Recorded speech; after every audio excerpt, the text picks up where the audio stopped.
Shukuru. Asante na tuketi. Asante.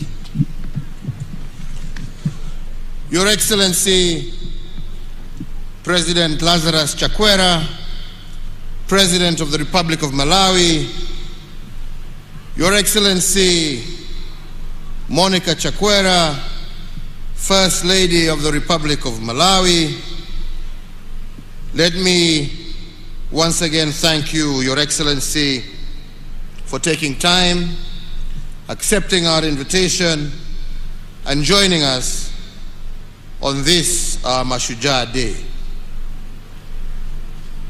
And through you, Your Excellency, the Governor of Kirinyaga, let me also thank, through you, the people of Kirinyaga for your hospitality and indeed the warm welcome that we have received to this beautiful county at the footsteps of Mount Kenya. This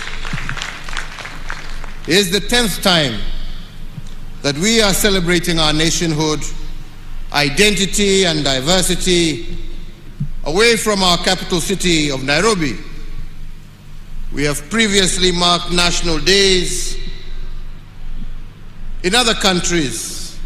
We have been to Kisumu, Kisii, Nakuru, Kakamega, Narok, Nyeri, Machakos, Meru, and Mombasa. And today we gather here in the county of Kirinyaga to celebrate the makers of our nation. We celebrate all the men and women who laid the foundation stone of our nation. And we also commend all those Kenyans who made and continue to make extraordinary contributions to bring our nation closer to her destiny of being a better, more just, more equitable, and more prosperous nation for all. At independence, the makers of our nation sought to secure a nation devoid of exclusion, disunity, and oppression. Through their hard work, dedication, and sacrifice, today we are a thriving democracy. That generation of nation builders chose hope over pessimism, unity over division, faith over fear, and purposeful sacrifice over narrow interests of the day. When they encountered obstacles, they reminded themselves that an obstacle is what you see when you set your eye off the goal. But like the heroes of faith in the Holy Scriptures, some of those men and women died without beholding our free land or realizing their promise. However, they are immortal, as they will live on in the pillars of the strong and free nation that they built, and in the hearts of eternally grateful generations of Kenyans who followed them. Mashujaa Day is their day, but it is also our day to remember them, to celebrate them, and to renew our commitment to the values upon which our nation was founded. Celebrating Mashujaa Day in Kirinyaga County is significant for a number of reasons. Firstly, this county is named after the mountain of mystery, Kirinyaga. According to traditional folklore, the mountain of mystery was created as God's resting place and a sign of his wonder. After God created the earth, this is where he is said to have rested to admire his workmanship. This mountain standing tall, was also not just a place of rest and a shrine for worship. It was also a place of renewal, a place of honest conversation, and a place for bonding and reconciliation.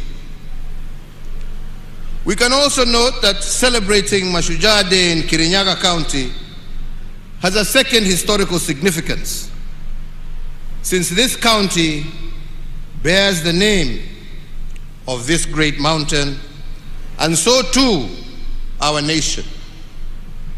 According again to folklore, the naming came from one of the pioneer heroes called Chief Kivoi wa Mwendwa, born 240 years ago in 1780. One of the early colonizers who befriended Chief Kivoi was Dr. Ludwig Krapf, a German missionary from the Anglican Church Missionary Society. And on December 3rd of 1849, Chief Kivoi brought Dr. Krapf to Kirinyaga to behold this mountain of mystery. And when asked through an interpreter what the name of the mountain was, Chief Kivoi told the white fellow that the name of the mountain was Kenya. According to folklore, he pronounced it in a Kamba accent, but what the colonizer heard was Kenya. And from this conversation, the name of our nation, Kenya, was born 200 years ago.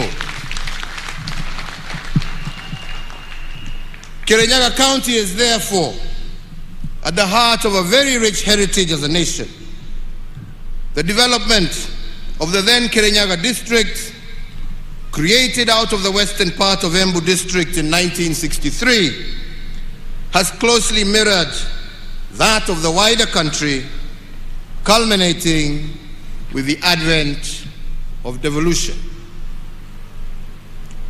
The 20th of October is a significant date in our history because in 1952, this was the day that a state of emergency was declared on our land by the colonizers, and hundreds of our founding fathers were arrested. But when our founding fathers, led by the likes of Mzee Jomo Kenyatta, Jaramogi Oginga Odinga, Paul Ngei, Masinde Muliro, amongst others, overcame the darkness of the emergency period, a new order emerged. They had a three-point agenda that resonates to date. They declared war on ignorance, poverty, and disease. And today that war is still on. It is a war we have inherited, and a war that shall also bestow on future generations. The commitment, as declared by our forefathers, is a sacred obligation today, and it is so from one generation to the next. Mzee Jomo Kenyatta, representing the founding fathers, had this to say on the task at hand. And he said, and I quote, that our children will learn about the heroes of the past, but our task is to make ourselves the architects of the future. This is a challenge he posed not only to his generation, but to all Kenyan generations to come. Each generation must not focus only on past heroism, but it must also continuously strive to be the architects of their own brighter future.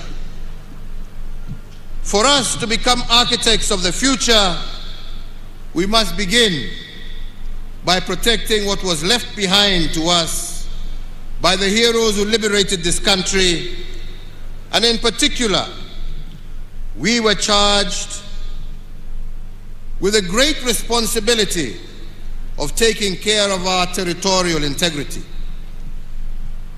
Since the dawn of our republic, on many occasions, we have experienced territorial aggressions to the sanctity of our borders. Some have been driven from within and others from without. But the message of our founding fathers to these aggressors was simple: not an inch less, not an inch more. And this is the message that must reverberate across the collective quarters that are bent on annexing any part of the territory known as the Republic of Kenya. The resolve of our founding fathers rings as true today as it did then. Not an inch less, not an inch more. And we as Kenyans say this because we are a nation content with our country's bounty and also content with the splendor within our borders. So, fellow Kenyans, the transformation of our security sector has without doubt been one of the most significant endeavors of my administration. We continue to add new arrows in the quiver of our national security by retooling the resources and capacity of our security agencies. This visible transformation of our security organs has been done in honor of their national duty of defending our sovereignty, maintaining our territorial integrity, securing our borders, and preserving our cherished freedoms and our way of life. As an affirmation of this, today, Kenya's police-to-population ratio is at its highest level in our history and is higher than the UN prescribed standard. Similarly, in the last 8 years, we have undertaken the most consequential and expansive modernization of our military in our nation's history. We continue to tool and to retool our security resources to the highest standards in order to keep our people safe and secure and to preserve our territorial integrity in a just, fair, democratic, and safe country for all. But aside to this, we have also invested in the welfare of those charged with our security personnel, which include a review of their remuneration, benefits, and other allowances, upgrading of housing, provision of insurance, and increasing the capacity of the health facilities used by our security personnel. In addition to what we have already done, we are also building an additional 4 hospitals to cater for them and their dependents in recognition of the heavy toll placed on them and their families. Fellow Kenyans, ladies and gentlemen, now I must return to the subject of being architects of the future. When our founding fathers charged us with this task, they told us, what they told us is that the future is not a destination out there waiting for us. It is a destination that we create, block by block. It is like an open book that you write, page by page, moment by moment. But you do not realize it until you are met by unexpected challenges. Challenges like COVID-19. And then all of a sudden, you are placed upon the horns of a dilemma. You can either choose to see obstacles in every opportunity or opportunity in every obstacle.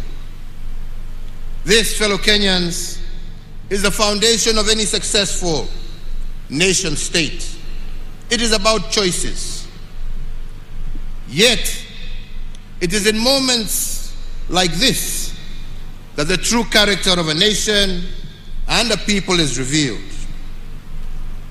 I am proud to say that with the COVID-19 crisis, our state of mind as a government has been one of finding opportunities in every problem occasioned by COVID. Instead of focusing on what is, we have focused on what could be. And this optimism by government, coupled with a basket of stimulus instruments, is what has thrust our economy into rapid recovery, while the global economy, we all know, contracted by an average of 3.6% last year. We managed to grow our economy by 0.3% over the same period, and this year it is projected to grow by 6% despite the ravages of COVID. In recognition of the extraordinary and exceptional nature of the pandemic, the government, as the guarantor for enjoyment of social economic rights, issued targeted responses to the pandemic to cushion Kenyans against the effects of the pandemic. My administration made various policy interventions with a view of putting money in the pockets of Kenyans.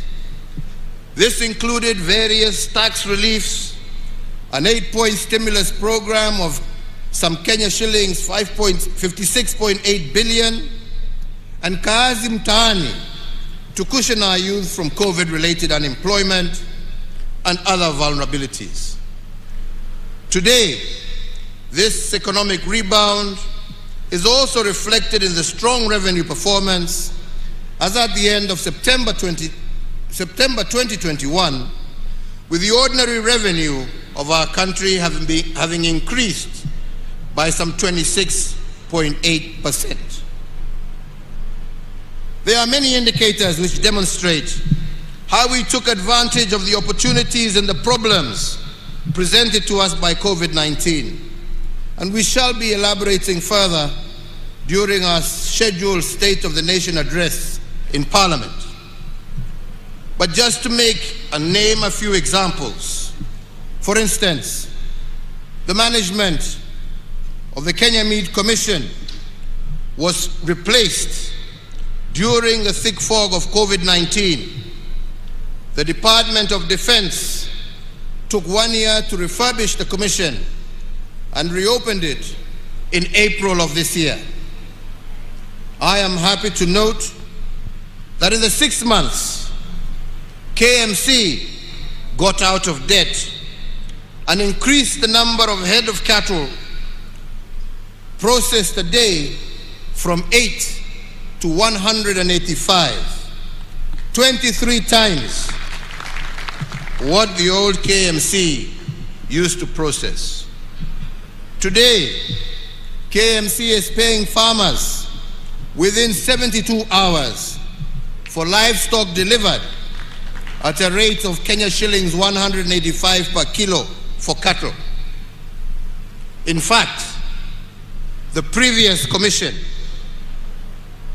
had paid a total of Kenya shillings 52 million to farmers between the months of April to September 2020.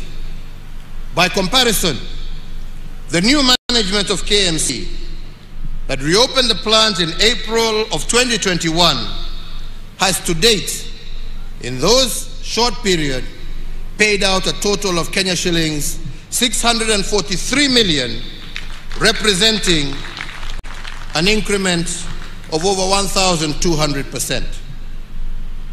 Another area of transformation under the COVID duress is the tea sector. And the story of our tea sector is one that must be told. This sector has been the predatory grounds for cartels for many decades. but it has now been liberated, and its performance has started to improve. On account of the reform measures implemented by my administration, the price of Kenyan tea has increased by 42% in the last 1 year alone, and the minimum auction price of tea now stands at $3 per kilo, the highest price on record for the last 5 years. Indeed, it is expected that our tea farmers will receive a healthy bonus at the end of June 2022, signaling a return to the good old days of Chai Bora, Pesa Bora. In the coffee sector, again I am pleased to report that the determined efforts of our government to root out corrupt cooperatives that have been predating on our coffee farmers have borne fruit. The revitalization of the new KPCU by government has brought healthy competition into the coffee milling activities. And as a result, farmers in high-yielding areas like here in Kirinyaga are now receiving upward of Kenya shillings 100 per kilogram for their coffee, up from the average Kenya shillings 25 per kilogram in 2019. Milk production is another area, and as part of our efforts to ensure a reasonable rate of return for our dairy farmers, my government introduced a pricing guideline, and this has seen farm gate prices increase from Kenya shillings 27 per litre in January of 2020 to a high of Kenya shillings 40 per litre as of September 2021.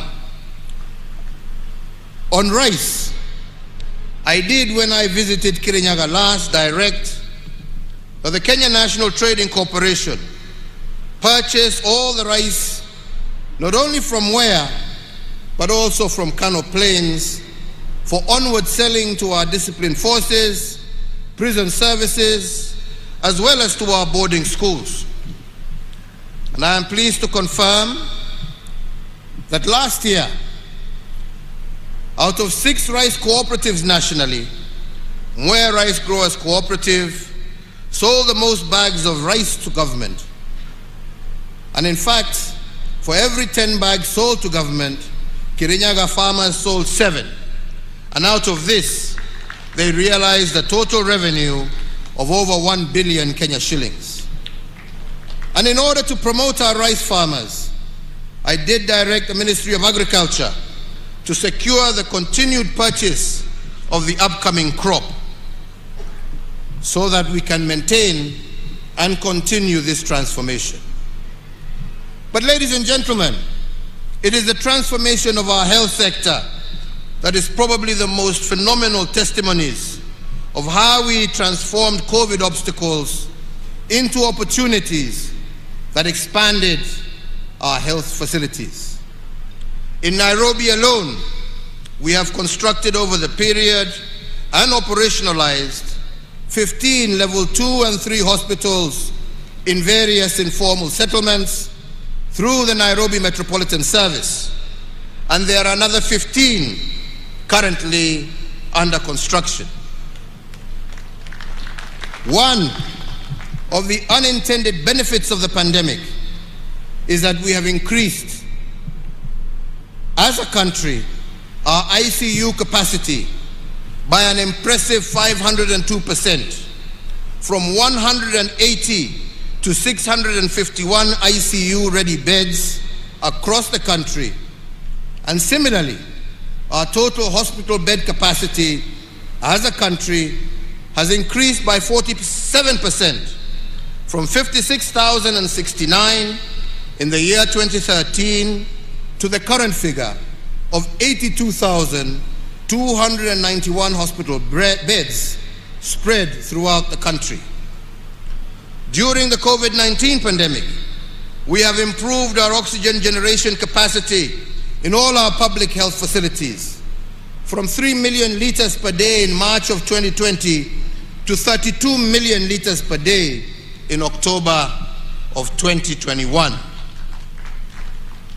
We have further increased the number of reference laboratories that can test for notifiable diseases of international concern and public health importance from one single laboratory in March of 2020 at the beginning of the pandemic to what we have today, which stands at 95. Fellow Kenyans, I just wish to remind you that at the beginning of the pandemic last year, we used to ship our samples for testing in South Africa, and the result turnaround time would be anything up to 5 days onwards. Today, we have our own capacity. These strategic diagnostic investments have strengthened the country's healthcare system, especially in response to the COVID-19 pandemic, and will propel us faster towards the attainment of universal health coverage and fortify our country's preparedness for future global health security challenges. The health workforce is a key pillar of every healthcare system, yet many times it turns out to be the weakest link, typically seen as a cost driver instead of an area for public and private investment in health service provision.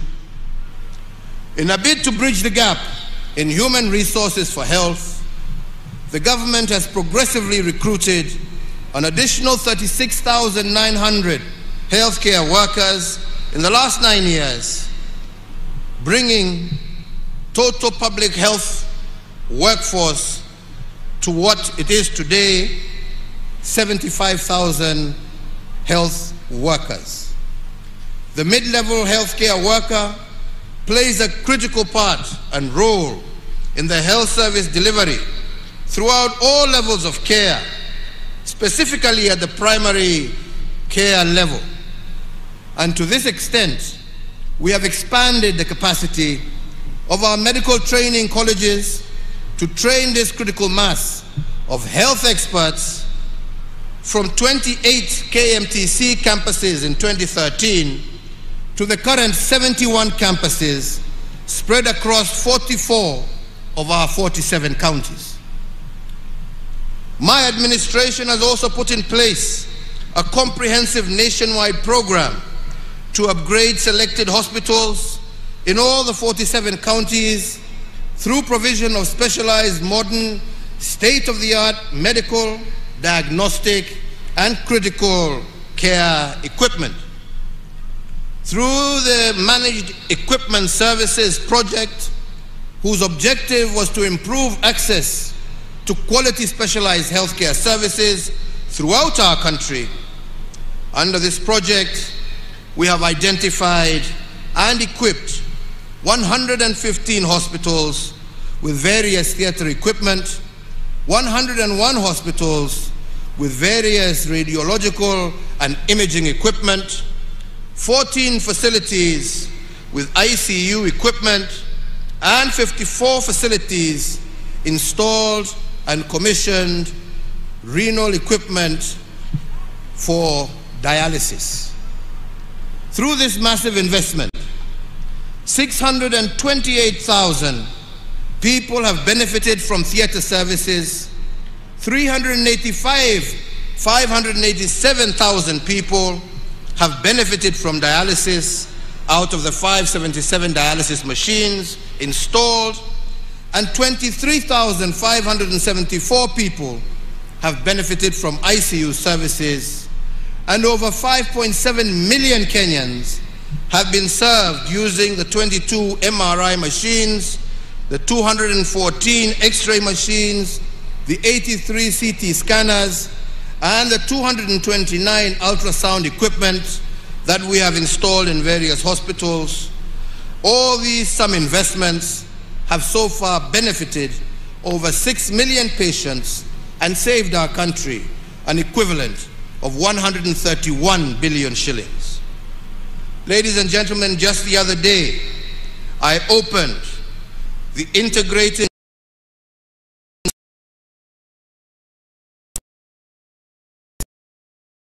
is not just a first for Kenya, but for our entire sub-region. As a result, many of our citizens suffering from cancer will now have the benefit of early detection, leading to early treatment and cure, thus saving many lives. This, in addition to the millions of shillings that families who would have been forced to travel abroad seeking treatment for their loved ones will now save. 3 other areas have thrived despite the COVID dispensation. The first one is our robust infrastructure development. And indeed, to celebrate our Mau Mau liberators, a 582-kilometer road called the Mau Mau Road is under construction in their honor. And this will be the single longest road constructed in Kenya since independence. It runs through Meru County, from Kieni to Mara, through Embu County, from Kairore to Irangi, through Tharaka County, from Kibuga to Itunguru, and in central Kenya, it runs from Mudhidhi to Kiangwashe, and from Kembe to Mogumo Road. This is longer than the Nairobi-Mombasa highway by 140 kilometers, and it follows the warpath taken by our Mau Mau liberators as they fought the colonizers. And once complete, roads will be able to connect to various parts of the country without necessarily having to pass through Nairobi. Another piece of infrastructure that I believe would make our founding fathers proud is the Nairobi Expressway. This is the largest expressway in Africa, stretching a total of 27 kilometers, running from Mulolongo in Machakos County to Rironi in Kiambu County.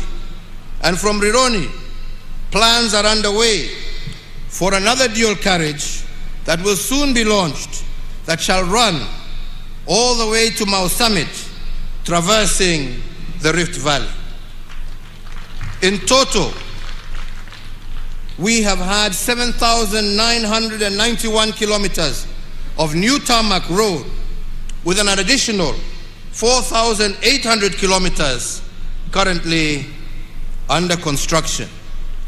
The major flagship road projects include the Isiolo Mandera Road, Garissa Nuno Mudogashi Wajir Road, Lokicha, Lodwa, Lokitang, Nakadok Road, the dueling of the Kenol Sagana Marua Road, the expansion of the Mombasa Mariakani Road, the Garsen Witu Lamu Road, the expansion of Makupa Bridge and approach roads, the expansion of the Athi River Machakos Turnoff Road, the Ahero Kisii Sibania Road, the Kibwezi Mtomo Kitui Road, and the reconstruction of the Kitale Kapenguria Lodwa Nakadok Road to the border with South Sudan, to name but a few. The second area that has also thrived during the last 2 years is the digitization of our economy as a measure of improved governance. In keeping with being architects of their own future, young people drawn from all over the Republic are the driving force behind seminal programs that will revolutionize the way we conduct business in our country. This is a project that has been dearest to my heart, especially in being blessed with the opportunity of engaging and working and seeing the potential of our young men and women when given an opportunity. I will elaborate on this on another occasion, but today permit me to focus primarily on the land sector. For 125 years, our land registry was manually managed and very messy. In fact, some of this mess was deliberate, engineered to facilitate land theft and corruption. But with the help of this youth-led team, we have begun the process of digitizing the land registry. And what has surprised us as we reference title deeds with geographical coordinates, is the historical fraud that has existed in our land sector. We have found private land titles to roundabouts in major highways, private land titles on airport runways, and all of this because titles were issued without reference to geographical coordinates, or what experts call georeferencing. To stop land fraud, therefore, we are now in the process of cleaning all title deeds to ensure they have a corresponding geographical coordinate, and this will help stamp out the fake title deeds and restore the sanctity of the title deed as envisioned by our founding fathers. The major advantage in digitizing our land registry under the system now known as Ardhi Sasa is that where it took you a minimum of 6 months to do a single land transaction, this has now been reduced to 48 hours or 2 days in the registries that we have digitized. Where once it took 1 and sometimes 3 months to obtain an official land search, the Ardhi Sasa system will give you a land search result in 3 to 5 minutes. And now, with digitization, we have the platform to ensure that every inch of Kenya is mapped and all areas eligible for allocation and issuance of titles have an accurate, secure, and fraud-free system of issuance. It is my belief that after digitization, issues of land titling will be sorted out once and for all. And I say so because my administration has already issued 5.3 million titles under the manual registry in only 8 years. That is equivalent to the number of title deeds issued by the colonizers and the first 3 administrations combined in a total of 125 years. So I believe that if we have achieved 5.3 million titles in 8 years under an archaic system, how much more will we be able to achieve once the national system is completely digitized? Added to this, we have taken the independence era dream of decent, affordable shelter and used policy instruments and incentives to make it a reality. One such intervention is that anyone registered as a pensioner can withdraw up to 40% of their pension and use it to get a housing mortgage. Additionally, we have exempted first-time mortgage holders from payment on stamp duty, and in addition to a range of incentives for developers who build units under the Affordable Housing Program. Further, and on digitizing our economy, in April of 2013, during my first few months as president, I directed the National Treasury to conduct a detailed survey of all chargeable government services to ascertain how many of these services were paid through digital means. The survey found that over a third of all payments to government were cash-based, presenting a high opportunity for leakage and abuse of the system. In one case, 60% of revenues were spent on making collections. By launching the e-Citizen platform in August of 2014, 350 government services have now been migrated to the e-Citizen platform.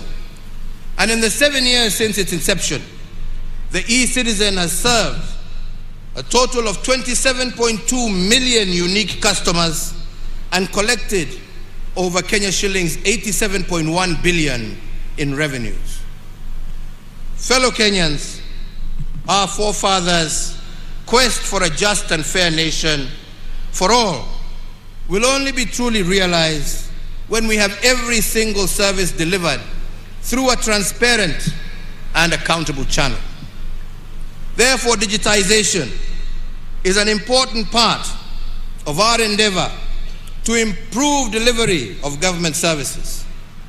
Digitization aims to eliminate the duplication of efforts in data collection, processing, storage, and production of identification documents, which has been a feature of government operations since the dawn of our republic.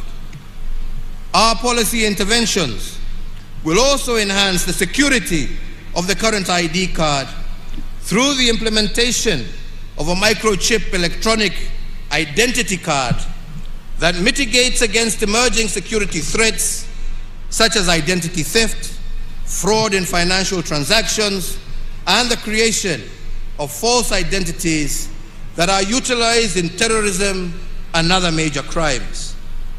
This improved identity card will also be used as a secure travel document within the East African region.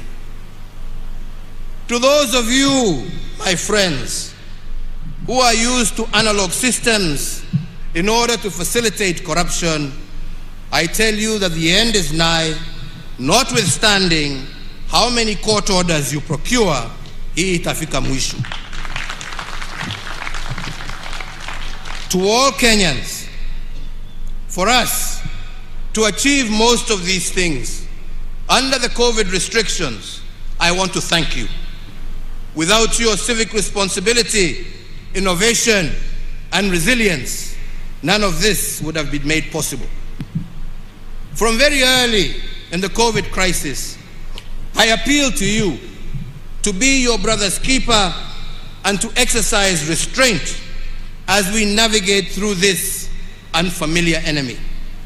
And all of you, each and every Kenyan, made us proud by doing this. The vision of our forefathers was a nation free of ignorance. The remnants of ignorance will only be uprooted from our midst when we continuously build the capacity of our citizens to remain abreast with the demands for a rapidly changing world. It is against this backdrop that we instituted reforms in our education sector that led to the introduction of the competency-based curriculum, or CBC. As a mark of this seminal transition, we now have 2 cohorts of children in pre-primary and 5 cohorts of our children in primary school who are the pioneers of this groundbreaking curriculum. The grade 5 cohort has only 1 year to go before they join junior secondary school or grade 7. In total, we note that over 8.1 million children are now part of the program. As a caring government, and one that appreciates the solemn duty of the state to prepare every child for their destiny, we will continue enriching the curriculum to ensure that our children sharpen their talent and maximize their opportunities in keeping with our vision for a holistic growth of every child in Kenya. And to ensure that we adequately prepare the country for the next phase of CBC, which is the junior high school, and to further facilitate the 100% transition from primary to secondary, I hereby order and direct as follows: that the Ministry of Education, jointly with the Ministry of Interior and the National Treasury, shall establish a framework for the construction of over 10,000 classrooms needed to provide the additional learning space for the 1 million new students set to join junior secondary.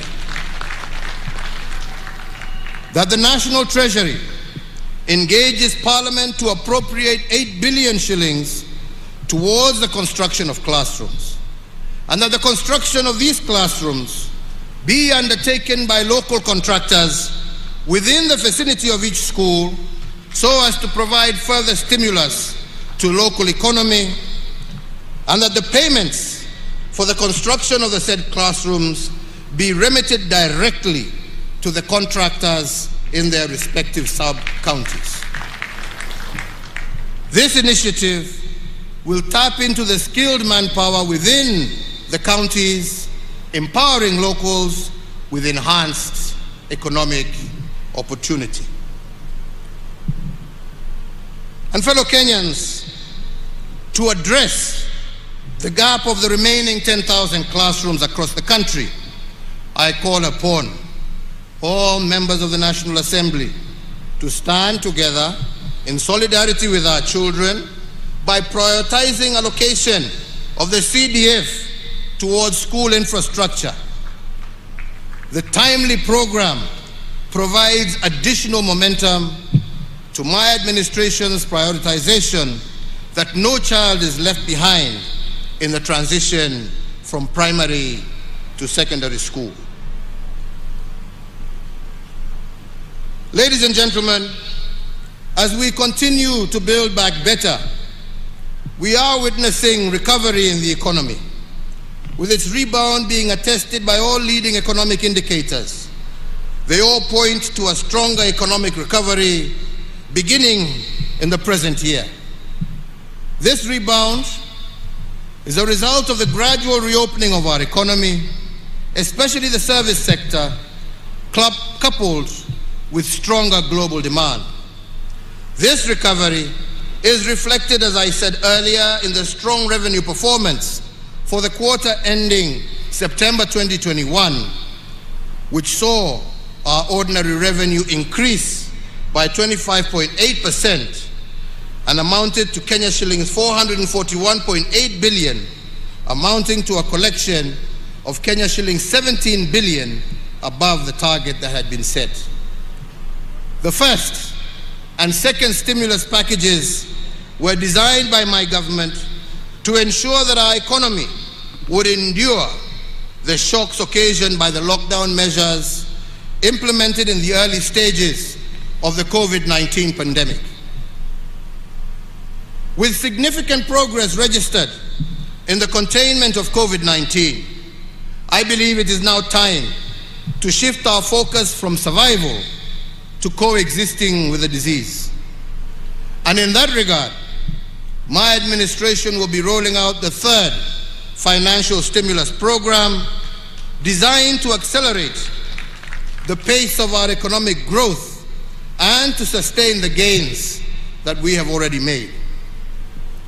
I announce, therefore, that effective the 1st of November 2021, new stimulus programs targeting the key productive and service sectors in 13 strategic interventions that cover agriculture, health, education, drought response, policy, infrastructure, financial inclusion, energy, and environmental conservation. The first intervention is the tea subsector. To safeguard the gains made by the tea subsector, the National Treasury will allocate 1 billion shillings to support the fertilizer subsidy for our small-scale tea farmers. The second intervention is in the sugar subsector. To safeguard the livelihoods of farmers within our nation's sugar belt, I direct the National Treasury to allocate an additional 1.5 billion shillings in aid of the sugar sector that will be appropriated towards factory maintenance and payment of farmer arrears. The third intervention is the coffee subsector. In acknowledgement of the pace of the ongoing reforms in the subsector, the National Treasury to allocate 1 billion shillings to the Ministry of Agriculture to be appropriated towards the completion of the ongoing interventions in the coffee subsector. The fourth intervention is the livestock sector. Noting the effects of the ongoing drought situation, the National Treasury to allocate 1.5 billion to support the communities affected by the ongoing drought, especially in our ASAL counties, as part of our national livestock offtake program. The fifth, also applying to the livestock sector, and in order to secure a reduction in the prices of animal feeds, I direct the Cabinet Secretary for Agriculture, jointly with the National Treasury, to issue within 7 days a framework that will facilitate the reduction of the cost of animal and chicken feeds. The sixth intervention is in education.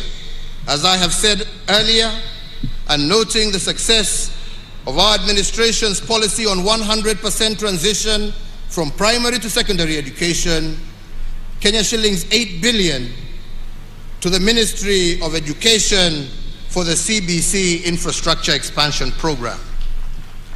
The seventh intervention is in health, and to ensure access to medical coverage across our nation, and as part of our Universal Health Coverage Program, the Ministry of Health will move with speed to establish an additional 50 new Level 3 hospitals to be situated in non-covered areas and densely populated areas across our nation. And I further direct the National Treasury to allocate a sum of 3.2 billion shillings for the immediate construction of these medical facilities, again using local contractors so that the effect is also felt on the ground uko mashinani. Is the National Sanitation Program. We started this program to harness the energy of our young people and to give them a buffer against COVID-related unemployment. Noting the success of Kazi Mtaani program and its effect in enhancing opportunities for youth across the country, we direct the National Treasury to allocate Kenya shillings 10 billion for the third phase of Kazi Mtaani to be rolled out in all counties, with priority being given to densely populated areas. The above measures should inject an additional 25 billion shillings into our economy. These new initiatives complement ongoing state interventions that are expected to sustain the momentum of recovery within the year's growth rate projected to be at 6%. The ninth intervention is on energy and petroleum. Being fully aware of the positive strides being made in our economic recovery, the gain stands the risk of being eroded by high energy prices. And to address the plight of our people, I do direct that the Ministry of Petroleum and Mining, jointly with the National Treasury, to develop by the 24th of December a framework for stabilization of petroleum prices so as to cushion Kenyans against the turbulence caused by the current volatility in fuel prices, and that B, the Ministry of Energy shall secure the full implementation of the report of the Presidential Task Force on review of power purchase agreements that establishes a pathway for the reduction of electricity prices by 30% by or before the 24th of December this year. I look forward to Kenyans being relieved of the burden of high tariffs by Christmas Day. The 10th intervention is in the banking sector. The transformation of our economy and the emergence of our nation as a financial hub is as a result of the efficiency secured by technology. The gains we have made in digitization of our financial processes and transactions have made it possible for us to better track and trace illicit flows of money. In view of these, we remain committed to the anti-money laundering and the combating of financing of terrorism CFT frameworks stipulated by the Proceeds of Crime and Anti-Money Laundering Act, POCALMA. These include the requirement for financial institutions to report cash transactions above US dollars 10,000. However, it should also be recognized that the implementation of the framework by banks has been onerous for micro, small, and medium enterprises, and cash still remains an important payment channel for MSMEs, representing 80% of all their financial transactions. Therefore, accordingly, the implementation of the cash transaction requirement by banks has not been facilitative of the operations of MSMEs and to some extent has inhibited their growth. And in this regard, I further order the National Treasury, after consultation with other stakeholders, to immediately cause the upward revision of the cash transaction reporting threshold from the current mark of 1 million shillings, applicable to both withdrawals and deposits by customers. The financial institutions, however, will retain their reporting obligations to the Financial Reporting Center. The 11th intervention is to access to credit.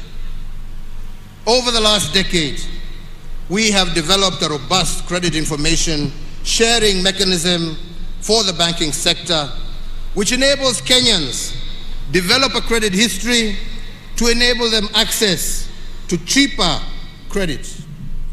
This is an important pillar for pricing of loans. The COVID-19 pandemic, however, has adversely impacted businesses, particularly MSMEs, and as one of the COVID-19 emergency measures, we did previously suspend the listing with credit reference bureaus of borrowers whose loans were non-performing at the beginning of the pandemic. This suspension lasted for 6 months, from April to September of 2020, and provided relief, particularly to medium, small, and micro enterprises during the pandemic period. However, some of the MSMEs continue to struggle to get back to a sound footing following the adverse effects of the pandemic. So in that regard, and to further augment the interventions that we are making to give micro, small, and medium enterprises reprieve, I further order the National Treasury, in consultation with stakeholders, to secure the following additional measures to provide further space for recovery of micro, small, and medium enterprises. That the relevant authorities will, for loans less than 5 million, effect a moratorium of listings in CRBs for a period of 12 months to the end of September 2022. And further, borrowers with loans below 5 million and below, listed on the CRB from October 2020 to date, will not have that listing incorporated in their credit reports for the next 12 months ending September 2022. In addition to foregoing measures and to accelerate our economic recovery, I also urge all banks and financial institutions to accommodate customers who seek to restructure their banking facilities. The 12th intervention is digital financial services. In recognition of the importance of digital financing services, especially to the small-scale traders and the household at large, I do direct the National Treasury to engage all digital payment providers with the aim of deepening and expanding the use of the digital payment channels so that people can save more on their wallets and use them more. The 13th intervention is in the area of vaccine production. If there is anything that we have learned, not only as Kenyans but as Africans, from the COVID-19 pandemic, is the essence of self-reliance. As the first step towards this goal, we as a government have established a company to facilitate this venture in the name of Kenya Biovax Limited, and therefore the Ministry of Health should operationalize this company to build a form and fill and eventually manufacture vaccines in our country by Easter of next year. Fellow Kenyans, On the 29th of June, 2021, during my 16th address on the COVID-19 pandemic, I pledged to the nation that by Christmas this year, we would have vaccinated over 10 million adults. Today, I am pleased to confirm to the nation that we are on course to realize this target. As of today, we have vaccinated 5 million adults. Owing to the compliance with the health protocols and guidelines on COVID-19, I have further noted with much appreciation that surge of infections has declined over the last 2 weeks, as characterized by the positivity rate of below 5% that has been registered over this period. I once again want to thank the people of Kenya for exercising an admirable degree of civic responsibility in this fight and truly being their brother's keepers. It is, however, important for all of us to appreciate that we are not yet out of the woods, and we must therefore continue to observe the containment measures as directed by the Ministry of Health, as this is the only way to sustain the gains we are making and guarantee the full reopening of our economy. I want to, at this juncture, particularly thank our Interfaith Council for their cooperation in steering the resumption of in-person and congregational worship, and indeed all our health workers and security officers for their commitment to duty during this particularly difficult time. So, fellow Kenyans, the National Emergency Response Committee on COVID-19 and the National Security Council have continued to monitor the evolution of the disease situation within our borders. And therefore, given the progress in containing this disease, the committee, jointly with the Council, has recommended a review of the existing containment measures. Accordingly, the number of persons gathering for in-person worship is now reviewed upwards from 1/3 of the congregants to 2/3, provided they adhere to all the health protocols. In the same regard, and by the authority vested in me as President, I hereby order and direct that the nationwide dusk to dawn curfew that has been in effect from the 27th of March 2020 be and is hereby vacated with immediate effect. Asante sana, God bless you, and God bless Kenya. Asanteni sana. Basi kwa heshima naomba sote tusimame kwa ajili ya wimbo wa taifa. Ninaomba kwa heshima sote tusimame tafadhali kwa ajili ya wimbo wa taifa. Wacha malize ndio.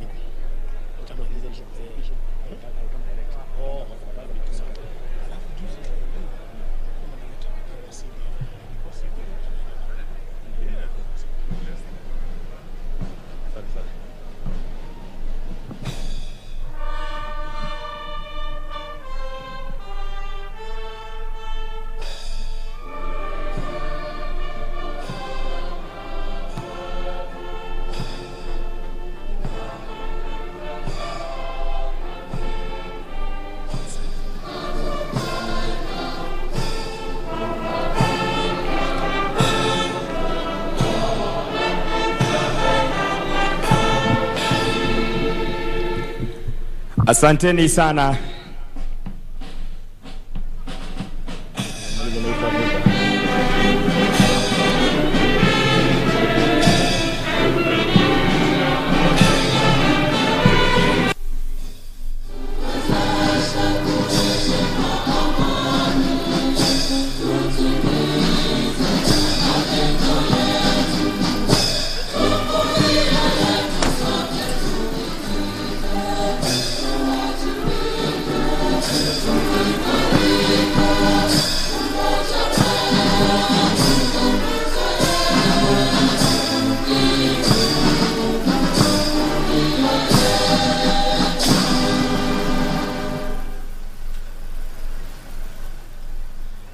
Baada ya hotuba ya Mheshimiwa Rais, nitaomba tuwe watulivu ili tuweze kutangaziwa itifaki ya kuondoka Kenya, na Mheshimiwa Bi Margaret Kenyatta wataondoka kwanza, na wale wengine tuwe watulivu ili tuweze kuongozwa katika itifaki. Tumhe nafasi Mheshimiwa Rais anapoondoka. Wale wengine wote tutatulia hadi tupewe itifaki ya kuondoka, the exit protocol.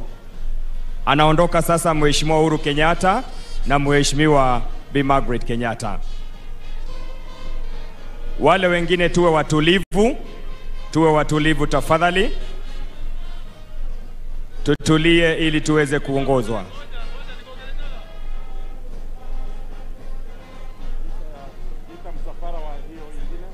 Atakayefuata ni Mheshimiwa Daktari Lazarus Chakwera, Rais wa Jamhuri ya Malawi, na Bi Monica Chakwera. Tuwape nafasi hiyo ili waondoke kwa hiyo itifaki. Baada ya Mheshimiwa Uhuru Kenyatta kuondoka, utafuata msafara wa mgeni wetu Mheshimiwa Daktari Lazarus Chakwera na Mheshimiwa Bi Monica Chakwera.